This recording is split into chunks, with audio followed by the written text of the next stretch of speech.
दोस्तों, दिमाग का कैंसर कैसे होता है? आखिर दिमाग के कैंसर के दौरान डॉक्टर उसका ऑपरेशन कैसे करते हैं?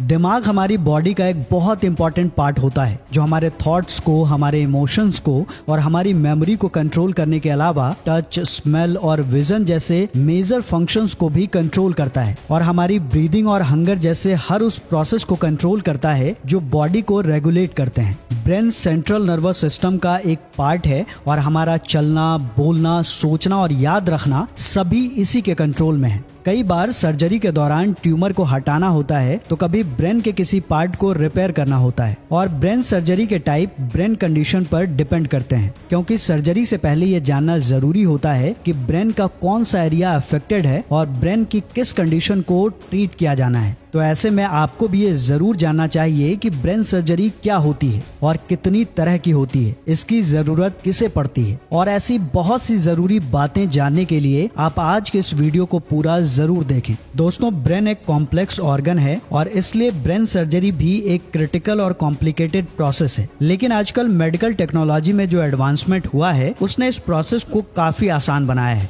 ब्रेन सर्जरी की जरूरत इन कंडीशंस में हो सकती है: ब्रेन में ब्लड क्लॉट बनने पर, ब्रेन में ट्यूमर बनने पर, ब्रेन में आर्टरीज और वेन्स के बीच एबनॉर्मल्स कनेक्शन बनने पर, जिसे आर्टेरियोवेनस मालफॉर्मेशन कहा जाता है।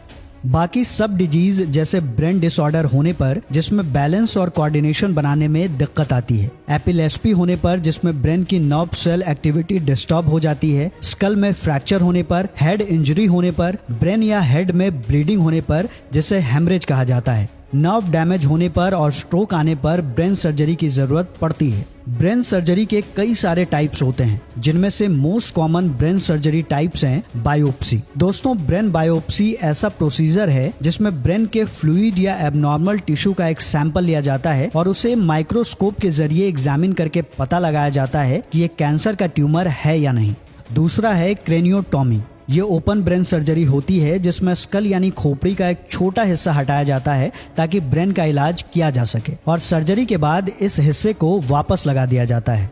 इस सर्जरी के दौरान ब्रेन से ट्यूमर या ब्लड क्लॉट हटाया जाता है। तीसरा है एंडोवैस्कुलर सर्जरी। इस सर्जरी के जरिए ब्लड वेसल्स को अफेक्ट करने वाली कंडीशन ट्रीट की जाती है। इसमें बड़े चीरे या कट लगाने की जरूरत नहीं पड़ती। सर्जन ब्लड वेसल्स को रिपेयर करके ब्लड क्लॉट्स को रिमूव करते हैं और ब्रेन, हार्ट और लंग्स को डैमेज होने से बचाते हैं। इसके लिए सर्जन ग्रोइन में एक छोटा सा कट लगाकर उसमें से एक पतली फ्लेक्सिबल ट्यूब उसे ब्लड वेसल में डालते हैं और ब्लड क्लॉट को रिमूव करने और वेसल्स को रिपेयर करने का काम करते हैं। चौथा है डीप ब्रेन स्टिमुलेशन यानी DBS। ये बाकी सब डिजीज, एसेंशियल ट्रेमर, डिस्टोनिया और एपिलेप्सी जैसे न्यूरोलॉजिकल कंडीशंस का इलाज होता है, जिसमें सर्जन ब्रेन के अंदर इलेक्ट्रोड्स लगाते हैं और जब ये इलेक्ट्रोड्स इलेक्ट्रिकल इंपल्स इसे देते हैं तब बाहर एक स्मॉल डिवाइस उसे कंट्रोल करती है। इसके जरिए एबनॉर्मल ब्रेन एक्टिविटी को रेगुलेट किया जाता है। अब दोस्तों, आगे बात करते हैं सर्जरी से जुड़ी कुछ और इम्पोर्टेंट बातें और ब्रेन सर्जरी की तैयारी और सर्जरी के बाद होने वाली रिकवरी।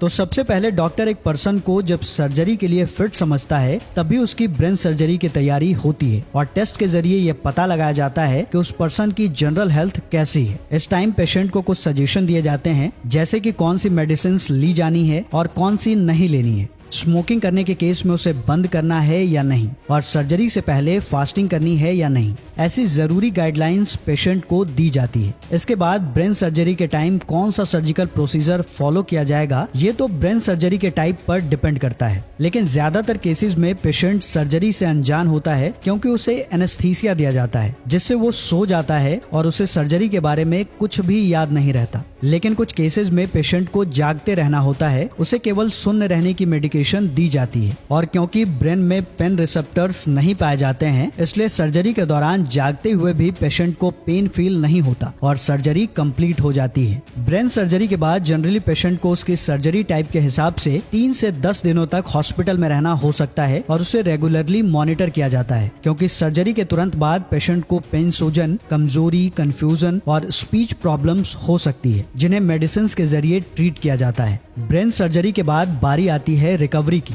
जो बहुत इंपॉर्टेंट होती है, लेकिन इसका कोई फिक्स रिकवरी टाइम या प्रोसेस नहीं होता है। कई सारे केसेस में लोगों को कई हफ्तों तक कॉम्प्लेक्स एक्टिविटीज नहीं करनी होती है, जबकि कुछ केसेस में बहुत कम टाइम में लोग एक्टिव होकर रूटीन लाइफ फॉलो कर पाते हैं। इस टाइम में लोगों को फिजिकल थेरेपी, स्पीच थेरेपी लेने और न्यूरोलॉजिस्ट से जल्दी मिलने की जरूरत पड़ सकती है ताकि वो पूरी तरह से रिकवर कर सके और नॉर्मल जिंदगी जी सके। इसमें उस पर्सन की हेल्थ, सर्जरी टाइप और surgery complications important role play करते हैं। और इस तरह अब आप जान चुके हैं कि ब्रेन सर्जरी क्या होती है। आपको ये भी पता होना चाहिए कि आज ब्रेन सर्जरी में सर्वाइकल रेट हाई होती है और कॉम्प्लिकेशंस के रिस्क काफी कम होते हैं। लेकिन एक पर्सन को सर्जरी से पहले अपने डॉक्टर से सर्जरी के benefits, risk, complications, success rate और रिकवरी टाइम जैसे सारे पॉइंट्स पर खुलकर बात करनी चाहिए। और ब्रेन सर्जरी करवाने का डिसीजन बहुत बड़ा डिसीजन होता है, इसलिए सेकेंड ओपिनियन जरूर ली जानी चाहिए।